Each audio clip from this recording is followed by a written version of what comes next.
Hi guys, welcome our channel Ayurveda lectures. आज हम रसशास्त्र के चैप्टर नंबर 4 पारद प्रकरण, जो कि रसशास्त्र का बहुत इम्पोर्टेंट टॉपिक है, उसके बारे में डिस्कस करेंगे। ठीक है, तो पारद को संस्कृत में क्या बोलते हैं? पारदः हिंदी में पारा, अंग्रेजी में मरकरी, लेटिन में याद करने की ज़रूरत नहीं है, संकेत इसका याद रखना Hg होता है। संस्कृत में पारद है, हिंदी में पारा, अंग्रेजी में मरकरी और संकेत है इसका Hg, जो अपन अब तक पढ़ते ही आ रहे हैं। अब पारद के पर्याय, आपको पारद के पर्याय याद करने है ना। तो पारद के मैं आपको 5 पर्याय बता रही हूँ, वो तो आपको याद करने ही है। उसके अलावा आपको जो याद करना है वो कर लेना, क्योंकि जो मैं 5 पर्याय बता रही हूँ वो पारद के भेद भी हैं, तो आपको पर्याय भी याद हो जाएंगे और भेद भी याद हो जाएंगे। तो रस, रसेंद्र, शूद्ध, पारद, और यहाँ पे एक है नहीं, वो मैं लिख देती हूँ, उसका नाम है मिश्रक। ठीक है, वो मिश्रक। तो 5 पर्याय बताए मैंने आपको, रस, रसेंद्र, शूद्ध, पारद और मिश्रक। इसके अलावा जो भी आपको याद करने हैं आप एक्स्ट्रा में ऐड कर सकते हो, जैसे इंद्र याद कर लिया, चपल याद कर लिया, पर ये 5 तो आपको याद करनी ही है, रस, रसेंद्र, शूद्ध, पारद और मिश्रक। ठीक है, अब पारद के प्रमुख 5 पर्यायों की निरुक्ति। अभी मैंने आपको 5 पर्याय बताए थे, उनकी निरुक्ति के बारे में पढ़ते हैं। सबसे पहले रस। रस की निरुक्ति क्या है? ये रस है, इसकी निरुक्ति, रसनात् सर्वे धातु नाम रस इत्यभिधीयते, जरा रुंग मृत्यु नाशाय रसते वा रसो मतः। रसनाथ, रस जो होता है ना, सर्व धातु नाम, सभी धातुओं को अपने अंदर भक्षित कर लेता है। रस जो होता है वो क्या करता है, अगर रस के अंदर आप कोई भी धातु डालोगे ना तो वो उस धातु को खा जाएगा। फिर अगली लाइन पे आती है, जरा रुंग मृत्यु नाशाय रसते वा रसो मतः। रस जो होता है ना, उससे जरा बुढ़ापे का नाश होता है, रुंग मतलब रोग का नाश होता है, मृत्यु का नाश होता है। जरा रुंग मृत्यु, बुढ़ापा, रोग और मृत्यु, इन तीनों का नाश होता है। ठीक है, अब रसेंद्र रस व उपरसों का राजा होने के कारण इसको रसेंद्र बोला गया है। अब आपको नाम से ही पता चल रहा होगा, रस प्लस इंद्र, रसों का राजा, तो ये रस और उपरसों का राजा होता है, इसलिए इसका नाम रसेंद्र रखा गया। शूद्ध का देह सिद्धि व लोह सिद्धि को देने के कारण इसे शूद्ध बोला गया। अब देह सिद्धि क्या होती है? पारद को खाने के बाद में, यानी पारद चिकित्सा में क्या कर्म करता है, अपने शरीर में कौन कौन से रोग दूर करता है, उसको देह सिद्धि बोलते हैं। पारद का अगर अपना शरीर यूज़ करता है ना, तो वो क्या होता है, रोगों का नाश करता है, मृत्यु का नाश करता है, बुढ़ापे का नाश करता है, तो वो चीज़ तो हो गई देह सिद्धि, मतलब अपने शरीर की सिद्धि हो रही है, उससे शरीर को लाभ हो रहा है। फिर बात करते हैं लोह सिद्धि। लोह सिद्धि का मतलब होता है धातु। धातु क्या होता है? धातु की भी वृद्धि होती है। पारद क्या करता है, निकृष्ट जो धातु होती है ना, पारद जो होता है वो निकृष्ट धातुओं को उत्कृष्ट धातुओं में चेंज कर देता है। निकृष्ट जो धातु थी उसको उत्कृष्ट धातु में चेंज कर देता है। तो देह सिद्धि से तो आपको लेना है क्या, अपने शरीर में क्या कर्म कर रहा है, अपने शरीर में रोगों का नाश करता है, वृद्धावस्था का नाश करता है और मृत्यु का नाश करता है। लोह सिद्धि में क्या लेना है? लोह सिद्धि में कि पारद को आप किसी भी धातु के साथ मिलाओगे, स्वर्ण, रजत, ताम्र, तो उसकी गुणवत्ता को ये बढ़ा देता है। ठीक है, अब पारद की निरुक्ति क्या है? रोग रूपी कीचड़ वाले समुद्र में डूबे हुए मनुष्य को पार करने वाला होने के कारण इसको पारद बोलते हैं। सिंपल सी भाषा में बात करें तो रोग रूपी कीचड़ से जो पार लगाता है उसको पारद बोल देते हैं।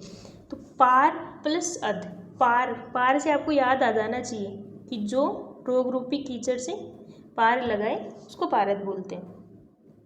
मिश्रक, सभी धातुओं का तेज मिश्रित होता है, इसलिए इसको मिश्रक बोल देते हैं।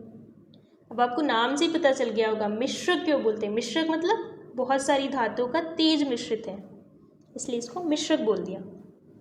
ठीक है, पांचों क्रियाएं कन्फर्म है। रस, इसलिए रस की हमने देख ली। रसना सर्व धातु नाम रसिते भी देती जरा रुंग मृत्युनाशाय रसते वार श्रुमते।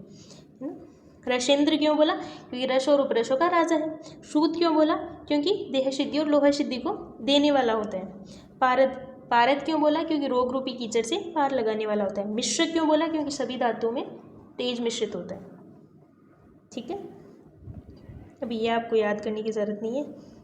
पारद के भेद, अभी मैंने आपको बताया ना, मैंने आपको 5 क्रियाएं बताई और वो आगे पारद के 5 भेद आएंगे। ठीक है, तो ये पारद के 5 भेद हैं, रस, रसेंद्र, सूत, पारद और मिश्रक। ठीक है, अब रस जो होता है ना वो रक्त वर्ण का होता है, सर्वदोष मुक्त होता है, रसायन होता है, जरा व रोगनाशक होता है। इसके प्रयोग से देवता अजर अमर हुए थे। ये लाइन याद रखनी है, इसके प्रयोग से देवता अजर अमर हुए थे। ये रक्त वर्ण का होता है और ये सर्वदोष मुक्त होता है। और कुछ भी याद नहीं, 3 चीज़ें तो आपको याद रखनी है। रस जो होता है रक्त वर्ण का होता है, सर्वदोष मुक्त होता है और इसके प्रयोग से देवता अजर अमर हुए थे। फिर रसेंद्र पे आते हैं हम। रसेंद्र की निरुक्ति क्या थी, जो रसों का राजा था। अब यहाँ रसेंद्र की बात करते हैं तो रसेंद्र जो होता है वो श्याव वर्ण का होता है, दोष मुक्त होता है, रुक्ष होता है ना। और इसके प्रयोग से जो नाग जो थे ना, वो अजर अमर हुए थे। फिर नाग ने क्या किया कि हमारे जैसे है ना हर कोई व्यक्ति है ना वो अजर अमर नहीं हो जाए, इसलिए उन्होंने क्या किया, पारद को कूपों की मिट्टी व पत्थरों के अंदर भर दिया ताकि अन्य लोग है ना उनकी समानता नहीं कर सके। फिर सूत पे आते हैं। सूत जो होता है ना किंचित पीत वर्ण का होता है, रुक्ष होता है, दोषों से युक्त होता है। दोषों से युक्त होता है ये, लेकिन क्या होता है, अष्टादश संस्कारों से संस्कारित करने पर शरीर को लोहा सदृश दृढ़ बना देता है।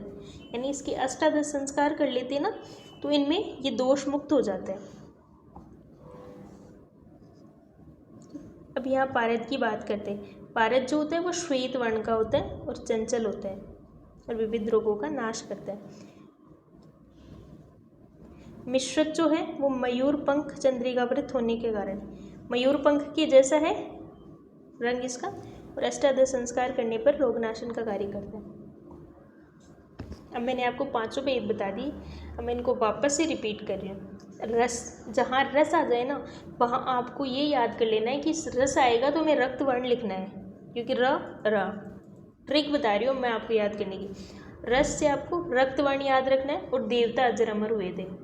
ठीक है, फिर रसेंद्र, रसेंद्र से क्या है, आपको श्याव वर्ण याद रखना है।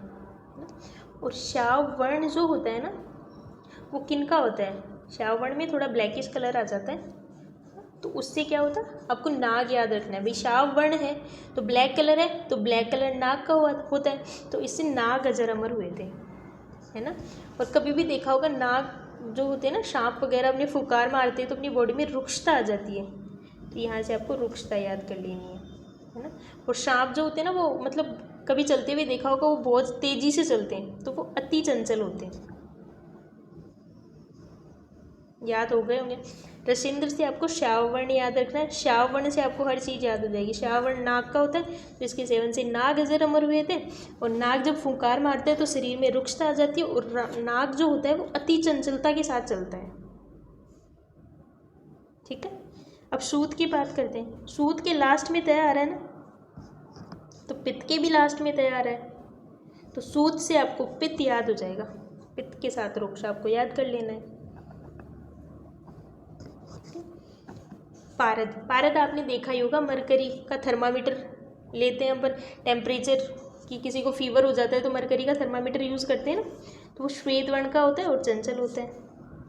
अब मिश्रक, आपको जहाँ जहाँ मिश्रित वर्ण आ जाता है ना वहाँ पे आपको मयूर पंख ही लिखना है। म से मिश्रक, मैं से मयूर पंख। आपको जितना मैंने बता दिया उतना सफिशिएंट है, मैं आपको ट्रिक भी बता रही हूँ साथ में, तो इससे ज़्यादा एक्स्ट्रा पढ़ने की ज़रूरत नहीं है, जितना पढ़ा दिया उतना अच्छे से पढ़ लो। अब पारद की यौगिक में आपको इतना ज़्यादा याद कुछ नहीं रखना, बस पारद का यौगिक एक हिंगुल होता है जिसको अपन HGS बोलते हैं, ठीक है। ये कोई याद करने की ज़रूरत नहीं है, एक ये याद कर लेना कैलोमल Hg2Cl2, बस।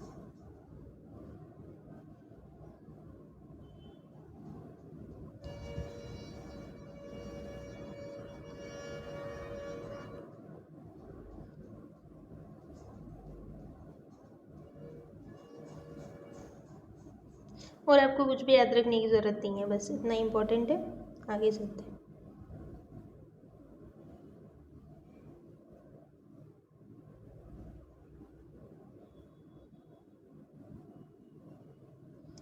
और आपको कुछ भी याद करने की ज़रूरत नहीं है। अब यहाँ पे बात करते हैं हिंगुल और पारद की। पहले मैं आपको अपने अकॉर्डिंग बता रही हूँ, फिर अपन बुक से पढ़ेंगे, ठीक है, ताकि आपको अच्छे से याद हो जाए।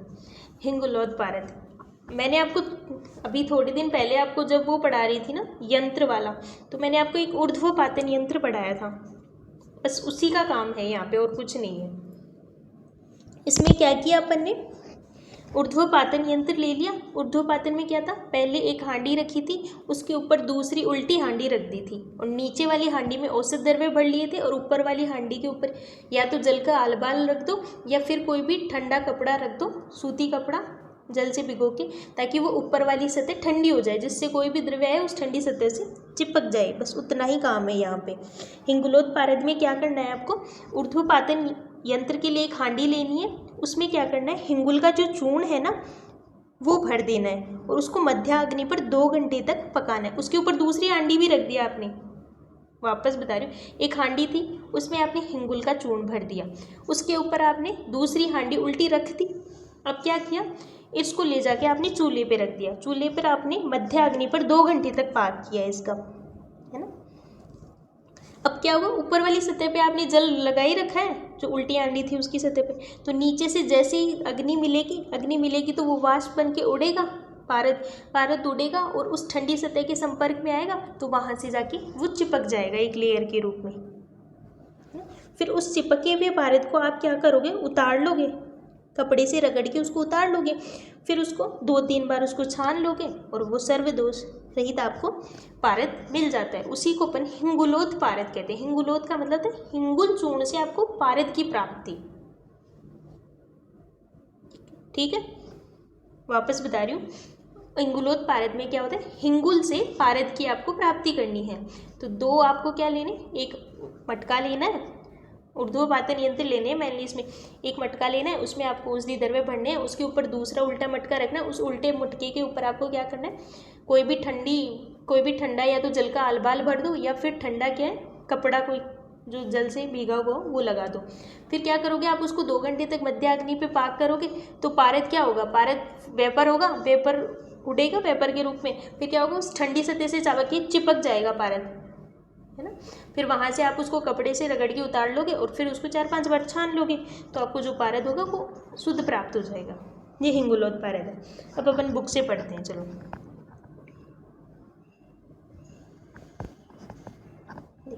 पातना यंत्र में शुद्ध हिंगुल चूर्ण रख दिया, अच्छी प्रकार से संधि बंधन करके मध्यम अग्नि चूल्हे पर, पातना यंत्र मतलब ऊर्ध्वपातन वाला बता रखा है यहाँ पे, ठीक है, 2 घंटे तक पाक किया। यंत्र के ऊपरी पात्र को शीतल रखें, स्वांग शीत होने पर पात्र के संधि बंधन को हटाकर दोनों पात्रों को अलग कर दिया जाता है, अंदर कपड़ा रगड़कर पारद को प्राप्त कर लें, फिर चतुर्गुण मोटे कपड़े 2-3 बार छान ले, और सर्वदोष और शुद्ध आपको पारद मिल जाता है। मैंने आपको बता दिया पूरी। अब नाद यंत्र विधि पहले मैं आपको बताती हूँ, फिर अपन बुक से पढ़ेंगे। नाद यंत्र विधि में क्या करते हैं, नाद यंत्र विधि में क्या करते हैं, कोई भी पत्थर लेते हैं, है ना, पत्थर का खलवे लेते हैं, उसमें हिंगुल का चूर्ण डाल दिया आपने, और उसके अंदर नींबू स्वरस की भावना दे दी, और उसका आपने मर्दन किया। मर्दन करने के बाद उसको सुखा दिया, सुखा के क्या किया आपने, उसको खुरच लिया, जो वो था ना हिंगुल, आपने उसको खुरच लिया। खुरचने के बाद आपने क्या किया, एक अखबार जो पेपर बोलते अपन वो लिया, और उसके ऊपर आपने वो हिंगुल का चूर्ण डाल दिया, और उसके चारों ओर फिर आपने क्या किया, एक कपड़े का कतरन लपेट दिया, मतलब एक कपड़ा लपेट दिया। पहले क्या किया, हिंगुल लिया, फिर उसके चारों ओर एक कपड़ा लपेट दिया, है ना, गोला बना लिया। फिर उसके चारों ओर आपने क्या किया, एक कपड़ा लपेट दिया और फिर गोला बना लिया। ठीक है, अब आपने गोला बना लिया। गोला बनाने के बाद क्या करते हैं, एक लोहे का मतलब क्या बोलूँ, लोहे की जो वो आती है ना, देखो इसमें दे रखी होगी,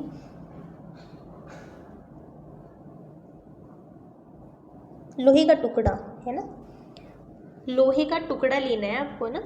लोहे का टुकड़ा मतलब कैसे लेना है, जो चौकोर टाइप्स होता है ना, वो लोहे का टुकड़ा लेना है। उस लोहे के टुकड़े पे क्या करना है आपको, कोयले रखने हैं। ठीक है, कोयले रखने के बाद क्या करना है कि जो आपने गोला बनाया था ना, उस गोले को आप उस गोले पे केरोसिन छिड़क दो, है ना। उस गोले को उन अंगारों पे आप रख दो और उसके ऊपर आप एक नाद मैंने आपको पहले बताया था क्या होती है, उसके ऊपर आप एक नाद रख दो और उस नाद के ऊपर, है ना, भीगा हुआ बोरा, है ना, भीगा हुआ बोरा रख दो। अब उसके बाद में क्या करते हैं, उसका पाक करते हैं। पाक करने के बाद में क्या करते हैं, जो आपको, है ना, उसकी सतह पे, है ना, जो नाद रखी उसकी सतह पे आपको फिर पारद आपको प्राप्त हो जाएगा और उसको 4 गुना मोटे स्वच्छ वस्त्र से छानकर आपको शुद्ध पारद की प्राप्ति हो जाएगी।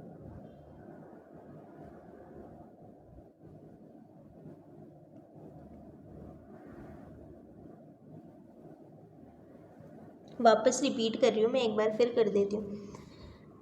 आपने क्या किया, पारद लिया, है ना, हिंगुल चूर्ण लिया।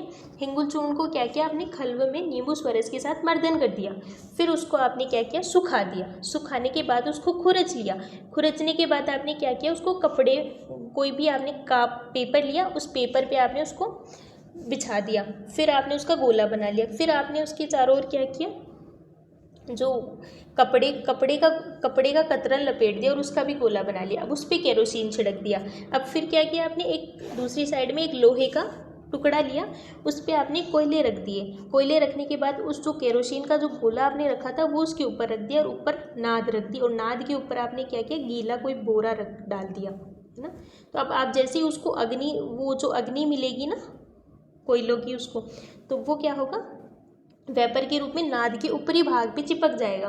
नाद के ऊपरी भाग में चिपकने के बाद क्या करेंगे अपन, स्वांग शीत होने पर उसको हटा देंगे और वहाँ से कपड़े से उसको पारद को अलग करेंगे और 4 से 5 बार उसको छान लेंगे और आपको शुद्ध पारद मिल जाएगा। अब अपन बुक से पढ़ते हैं। पत्थर के खल्व में हिंगुल का चूर्ण करके नींबू स्वरस के साथ धीरे भावना देकर 1 दिन में मर्दन करें।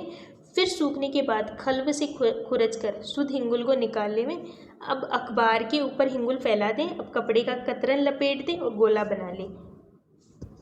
गोले के ऊपर पुनः कपड़े का कतरन लपेटकर धागे से लोहे के टुकड़े को जमीन समतल पर रखकर जलता हुआ लकड़ी का कोयला उस पर रख दें। फिर गोले पर केरोसिन छिड़क दें और कोयले पर रख दें। बड़ी नाद से ढककर नाद के ऊपर भीगा हुआ बोरा रख दें। फिर जमीन के मध्य छोटे छोटे ईंट के टुकड़े, ऑक्सीजन मिलती रहे। बस इतना याद रखना है, नाद और ज़मीन के बीच, है ना, आपको ईंट के टुकड़े रखने हैं। क्यों रखने, ताकि प्रॉपर ऑक्सीजन मिलती रहे। ऑक्सीजन मिलेगी तभी तो अग्नि जलेगी। ये लाइन याद रखनी है आपको बस,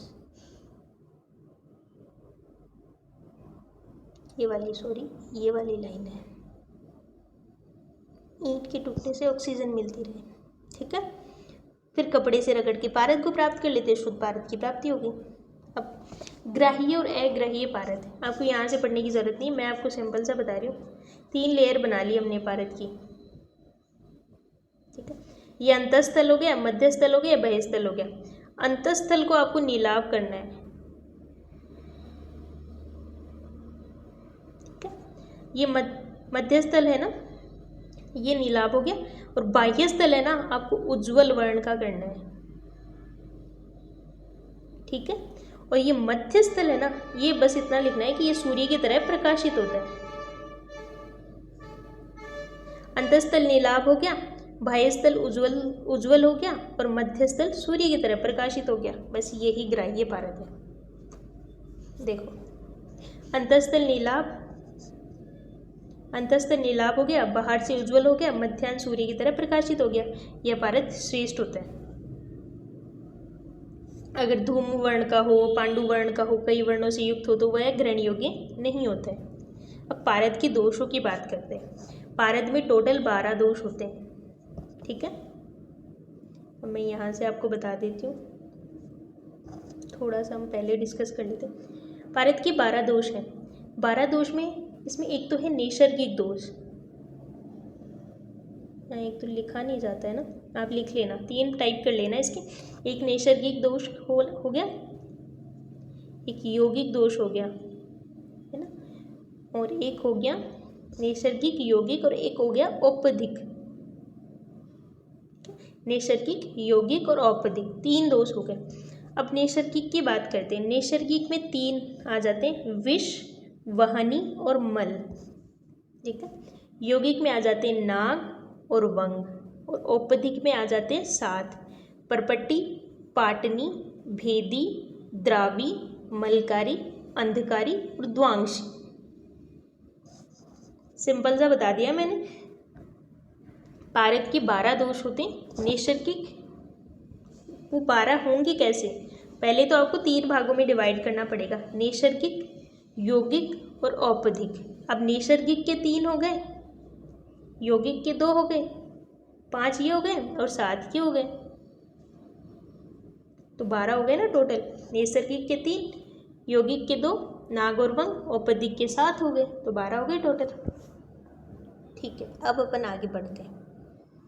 देखो, नैसर्गिक में जो दोष होते हैं ना, विष, वहनी और मल, 3 दोष बताए मैंने आपको। विष की वजह से पता है क्या होता है? विष की वजह से आपको भी पता है मृत्यु हो जाती है।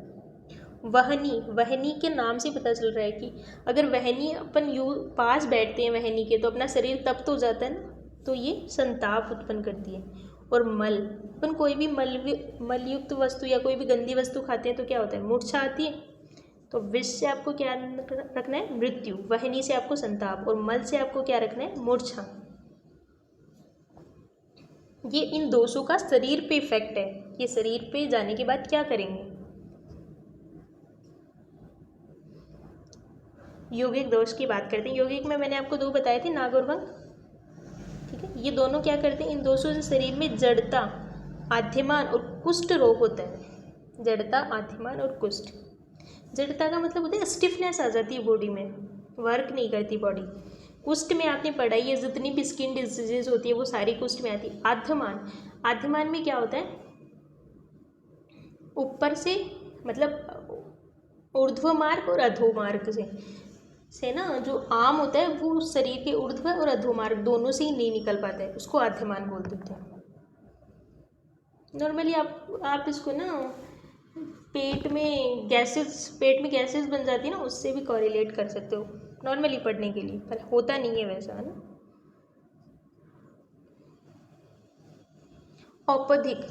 औपधिक में मैंने आपको 7 बताए हैं। कौन कौन से बताए हैं? परपट्टी, पाटनी, भेदी, द्रावी, जिनको ये जो 7 है ना, इनको सप्तकंचुक दोष भी बोल देते हैं। अलग से क्वेश्चन भी आ जाता है, ये नाम है आपको याद रखना है कि सप्तकंचुक दोषों के बारे में बताऊं। आप फिर कंफ्यूज हो जाओगे वहाँ पे, ये कौन से सप्तकंचुक थे। तो औपधिक दोषों में 7 दोष थे, उनको सप्तकंचुक दोष बोला गया। और सप्तकंचुक बोला क्यों जाता है? क्योंकि ये ना सांप की जो केचुअली होती है ना, उसके समान होते हैं। सांप की जो केचुअली होती है उसके समान पारद की सतह पर आ जाने को कंचुक नाम दिया गया है। देखो यहाँ पे इसका रीजन दे रखा है, कंचुक यानी सांप की केचुअली के समान पतले आवरण सी परत पारद की ऊपरी सतह पे आ जाती है, इस कारण इनको सप्तकंचुक नाम दिया गया है। केचुअली के समान कोई सतह है वो पारद पे आ जाती है, इस कारण इनको सप्तकंचुक नाम दिया गया। ये परपट्टी, पाटनी, भेदी, द्रावी, मलकारी, अंधकारी और द्वाक्षी, इनका शरीर पे पड़ने वाला इफेक्ट। परपट्टी क्या करती है? शरीर की चमड़ी पर पपड़ी जैसी हो जाती है। पाटनी शरीर को फाड़ देता है। भेदी मल का भेदन करता है। द्रावी जो होता है शरीर के धातु को द्रव अवस्था में ला देता है। मलकारी शरीर के मल को बढ़ाता है। अंधकारी मनुष्य अंधा हो जाता है। द्वांक्षी में कोई जैसा कर्कश स्वर उत्पन्न हो जाता है। अब आपको याद करने के तरीके से बताती हूँ ना ट्रिक। परपट्टी से आपको पता चल रहा होगा पपड़ी जैसा कुछ है ना, तो शरीर की चमड़ी पपड़ी जैसी होगी। पाटनी, पाटनी का मतलब होता है मतलब किसी भी चीज़ को काटना या फाड़ना, पाटन कर्म है ना। तो इस शरीर को फाड़ देता है। भेदी, भेदन करना है ना, आपको नाम से ही पता चल रहा होगा, भेदन करता होगा, किसका, मल का भेदन करता होगा। द्रावी, द्रव अवस्था में, द्रावी से पता चल रहा होगा द्रव अवस्था में लाता है ये कुछ, अब धातु को ये द्रव अवस्था में लाता है। मल्लकारी मतलब मल को बढ़ाता होगा, तो शरीर में मल को बढ़ाता है। अंधकारी मतलब अंधा कर देता है, तो मनुष्य अंधा हो जाता है। ध्वांक्षी, ध्वांक्षी मतलब होता है थ्रोट, लैरिंग्स रीजन से। ध्वांक्षी का मतलब होता है कोई अच्छे से नहीं बोल पाता, कोई जैसा कर्कश स्वर ध्वांक्षी कहलाता है।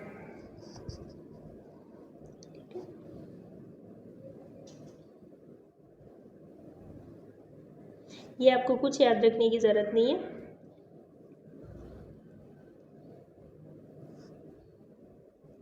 मैंने आपको जितना बता दिया उतना सफिशिएंट है, बस उसको अच्छे से पढ़ लेना। हाँ, पारद के शोधन की बात है। पहले तो मैंने आपको शोधन का श्लोक भी बताया था, याद हो तो वापस से बता देती हूँ, नहीं भी याद हो तो। उद्दिष्टेर औषधेय सांद्रम किरियते पेशनादिकम मल विच्छते यतु शोधनम तदुच्यते। ठीक है, बताई गई औषध के साथ पारद का पेषण आदि कर्म करके उसकी मल को दूर करना ही शोधन कहलाता है। सामान्य शोधन की बात कर देते हैं हम। पारद का सामान्य शोधन, कोई सी एक विधि याद करनी है, बस, ज़्यादा कंफ्यूज होने की ज़रूरत नहीं। पहले अपन नॉर्मल पढ़ते हैं। आपने अशुद्ध पारद लिया, उसमें क्या किया आपने, लहसुन डाल दिया और सेंधव लवण डाल दिया। अब उनका 1 सप्ताह तक यानी 7 दिन तक तप्त खलवे के साथ मर्दन किया। मर्दन करने के बाद उसका कांची से प्रक्षालन कर दिया। अब आपको पारद शुद्ध मिल गया। बस ये इतना याद रखना। अब मैं आपको बुक से पढ़ा रही हूँ। अशुद्ध पारद को, ये वाला है, अशुद्ध पारद को लहसुन सेंधव लवण के साथ 1 सप्ताह तक तप्त खलवे में मर्दन किया, फिर उसका कांची से प्रक्षालन कर दिया तो पारद शुद्ध हो गया। बस ये है सामान्य शोधन। मैंने अभी आपको सामान्य शोधन बताया। अब बताने वाली हूँ विशेष शोधन। विशेष शोधन में ये है कि 12 दोष होते हैं पारद में, तो उन 12 के अकॉर्डिंग अलग अलग, यानी हर दोष का अलग अलग शोधन करना है। सामान्य शोधन तो सबका एक जैसा कर लिया, उसके बाद में आपको विशेष शोधन करना है कि जो दोष है उसके अनुसार ही आपको उस पारद का शोधन करना है। ये आ गए विशेष शोधन। सबसे पहले नाग की बात करते हैं अपन। नाग का, अगर नाग मिला हुआ हो पारद के अंदर तब क्या करेंगे, तो उसमें क्या करेंगे, ग्रहधूम, ईंट का चूर्ण, हरिद्रा चूर्ण का सूक्ष्म कटा हुआ, ऊन का चूर्ण सभी पारद से 16 मात्रा में, यानी 1/16। पारद 1 भाग लेना है, लेकिन ग्रहधूम, ईंट का चूर्ण, हरिद्रा चूर्ण, सूक्ष्म कटा हुआ ऊन का चूर्ण, ये आपको 1/16 भाग में लेने हैं।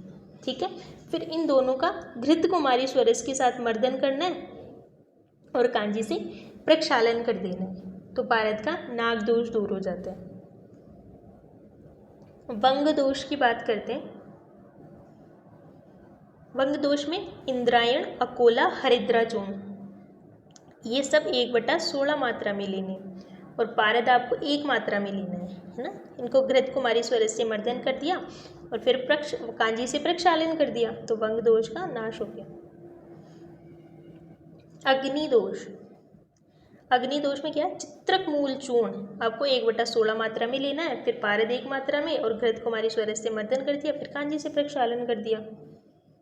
मल की बात करते हैं। मल में क्या करना होता है, अम्लताश त्वक का चूर्ण लेना है 1/16, पारद 1 मात्रा में, घृत कुमारी स्वरस से मर्दन कर दिया और कांजी से प्रक्षालन कर दिया। चापल्य दोष में कृष्ण धतुर्बीज या फिर उसका पंचांग, दोनों में कुछ भी ले सकते हो। 1/16 ले लिया और फिर घृत कुमारी स्वरस से मर्दन करके कांजी से प्रक्षालन कर दिया। विष दोष में क्या करते हैं, त्रिफला चूर्ण लेते हैं 1/16 में, है ना, और पारद ले लिया 1 और घृत कुमारी स्वरस से मर्दन करके कांजी से प्रक्षालन कर दिया। गिरी दोष में त्रिकटु लेते हैं 16 मात्रा, त्रिकटु पता होगा, पिपली मरीच सोंठ, घृत कुमारी स्वरस से मर्दन करके कांजी से प्रक्षालन कर दिया। अहशाग्नि में गोक्षूर, सोडांश मात्रा में लेके घृत कुमारी स्वरस से मर्दन कर कांजी से प्रक्षालन कर दिया।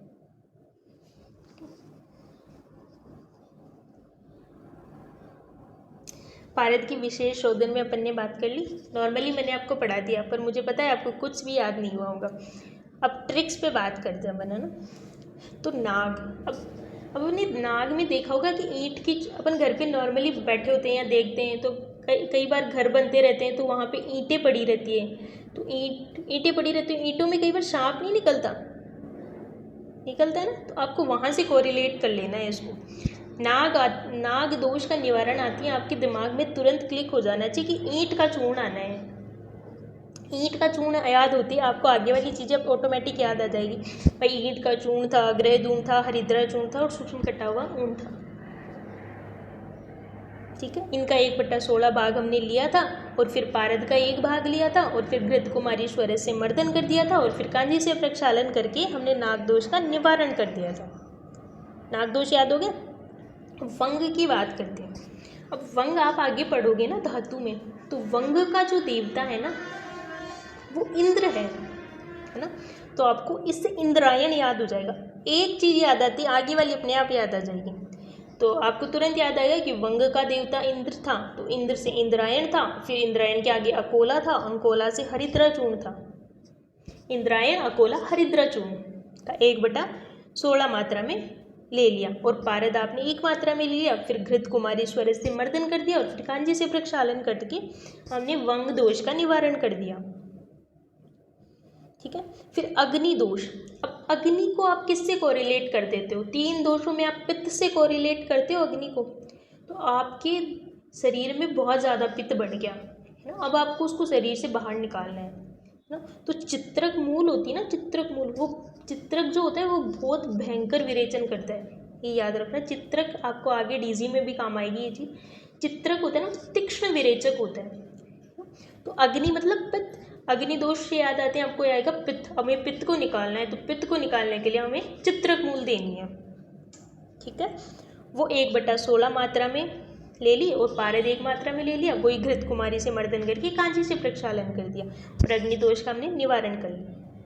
अब मल दोष, मल दोष से आपको याद करना है, पहली बात तो मल जिसके शब्द में आए, अमलताज में मल आ रहा है ना, अमल मल है ना, तो एक चीज़ तो यहाँ से याद हो जाएगी।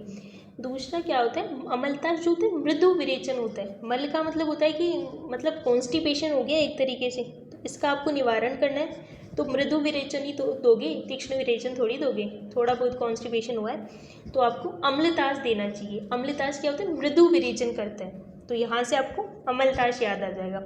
अमलताज का चूर्ण 1/16 मात्रा में लेके पारद का घृत कुमारी स्वरस से मर्दन करके कांजी से प्रक्षालन कर दें, तो पारद की मल दोष नाश हो जाता है।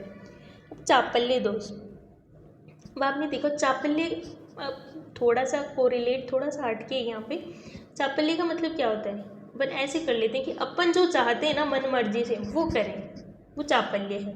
लेकिन उसका नाश कौन करता है? धतुर। धतुर आपने खाया होगा कि अब हम चलना राइट साइड में चाहते हैं और धतुर खाने के बाद चलते लेफ्ट साइड में, तो जिधर अपन चलना चाह रहे हैं उधर तो हम जा ही नहीं रहे। यानी कि खाना अपन मिठाई चाह रहे हैं लेकिन जा हम कोई भी स्पाइसी चीज़ के पास रहे हैं।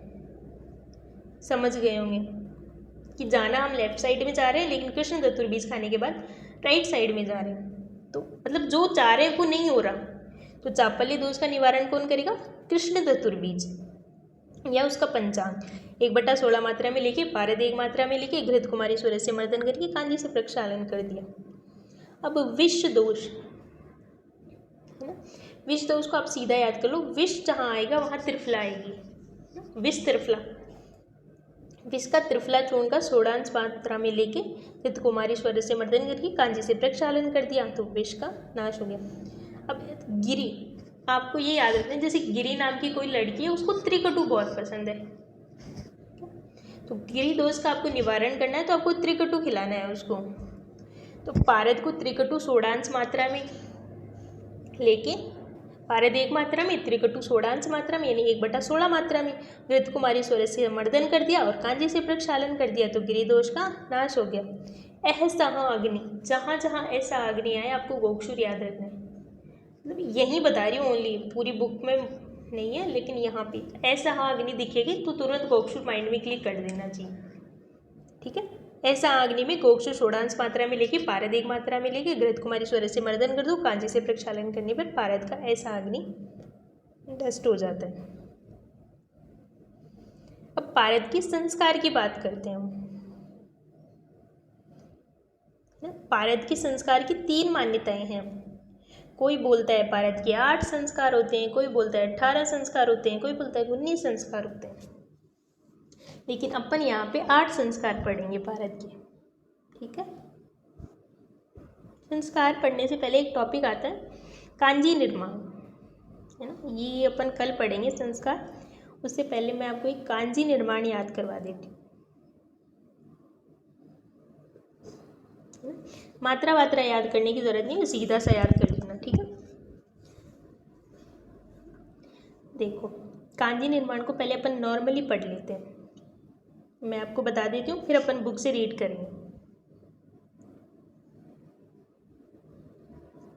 देखिए कांजी में क्या करते हैं ना, 10 लीटर पानी लेते हैं अपन, टोटल का 10 लीटर पानी लेते हैं। उसमें से क्या करते हैं, 8 लीटर में तो क्या करते हैं, कुलत क्वाथ बना लेते हैं। यानी 8 लीटर में तो आपने कुलत डाल दी और उससे 2 लीटर का आपने कुलत क्वाथ प्राप्त कर लिया। मतलब 8 लीटर था, जब वो 2 लीटर बचे, है ना, तो उस गैस को बंद कर देना है। अब 10 लिया था तो 8 तो आपने यूज़ कर लिया, अब 2 लीटर बचा, 2 लीटर में आपको चावल का भात बना लेना है। ठीक है, अब जो क्वाथ बनाया था ना आपने, है ना, जो क्वाथ बनाया था कुलत के क्वाथ का, उसमें राई डाल देनी है, सेंधव डाल देना है, हरिद्रा डाल देनी है, जीरा, सूठी और घी में भुनी हुई हींग का पृथक पृथक चूर्ण कर लेना है और वो उसमें डाल देना है। फिर इसमें क्या करते हैं, उड़द के आटे होते हैं, उड़द का आटा होता है, उसमें आपको सरसों तेल डाल के उसके वटक मतलब गोले बना देने हैं, है ना, गोले बना ली। अब क्या करना है, आपको एक भांड लेना है बड़ा सा, उसको चारों तरफ से घी या जो भी तेल है उससे लेप कर देना है। फिर आप में उसमें कुलत का क्वाथ और वो हरिद्रा चूर्ण वगैरह या तो आपने कुलत में मिक्स कर दिए थे या फिर आप अलग से भी डाल सकते हैं ना, वो इसमें डाल दिए। और जो भात था चावल का वो भी आपने इसमें डाल दिया, और जो वटक बनाए थे वो भी इसमें डाल दिए, सारे डाल दिए। और फिर इसको सराव से अच्छी तरह ढक के कपड़ मिट्टी कर देंगे। फिर 10 से 12 दिन तक इसको रख देंगे और फिर कांजी तैयार हो जाएगी। यही बता रखा है, बस वापस बता देती हूँ एक बार। आपको क्या करना है, इसमें टोटल 10 लीटर पानी लेना है। ठीक है, 8 लीटर का क्या करना है, कुलत डाल देनी है इसमें, और जब वो 2 लीटर शेष बच जाए कुलत का क्वाथ तो उसको रख लेना है। बचा 2 लीटर पानी, 2 लीटर में आपने खूब चावल का भात बना लेना है। ठीक है, फिर अलग से आपको क्या करना है, राई, सेंधव, हरिद्रा, जीरा, है ना, और घी में भुनी हुई हींग, इनका अलग से चूर्ण बना लेना है। ठीक है, चूर्ण बना लिया। अब फिर क्या करना है, आपको उड़द की बाँस की पत्ती भी आती है, सॉरी एक इसमें ना बाँस की पत्ती भी आती है, उसको काट के आपको अलग रख लेना है। ठीक है, फिर आपको क्या करना है, एक उड़द का आटा आता है, उड़द के आटे में सरसों तेल डाल के आपको वटक बना लेने हैं। अब एक बड़ा सा भांड लेना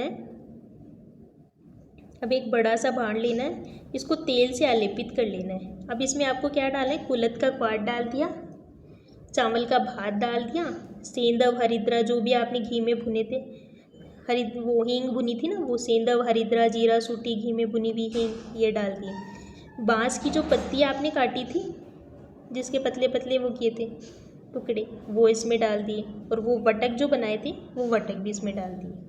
ठीक है, फिर इसको 10 से 12 दिन तक रखा रहने देते, जो वो करके कपड़ मिट्टी करके उस पर सराव रख के कपड़ मिट्टी करके 10 से 12 दिन तक रखा रहने देते हैं और कांजी तैयार हो जाती है।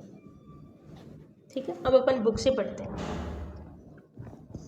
बुक से वैसे पढ़ने की ज़रूरत नहीं है, बस फिर भी मैं पढ़ देती हूँ। सर्वप्रथम 2 लीटर चावल में पकाकर भात बनाए, फिर कुलत के क्वाथ में 8 लीटर से 2 लीटर क्वाथ बनाए। फिर राई, सेंधव, हरिद्रा, जीरा, सूठी जो भी है वो पृथक पृथक चूर्ण बना ले। हरे बांस की पत्ती को काटकर छोटे छोटे टुकड़े कर ले। उड़द के आटे और सरसों तेल के वटक बना लें। एक बड़ा बाण लेकर अंदर पर तेल का लेप कर दें। फिर कुल्हड़ का क्वाथ, हींग, लौंग से सभी दरवे अच्छी तरह मिला दें। जब वह दरवे डालने पर 1/4 भाग खाली रहना चाहिए। उसके पश्चात उसका मुख सराब से ढककर कपड़ मिट्टी करके सुरक्षित स्थान पर रख दें। 10 से 12 दिन में कांजी तैयार हो जाती है। ठीक है, ये मैंने आपको कांजी निर्माण बता दिया। कल हम पारद के अष्टदल संस्कार पढ़ेंगे। आज हम यहीं तक करते हैं, आगे कल कंटिन्यू करेंगे। Okay, thank you guys. अगर आपको हमारा चैनल आयुर्वेदा लेक्चर्स पसंद आता है तो please like, share and subscribe.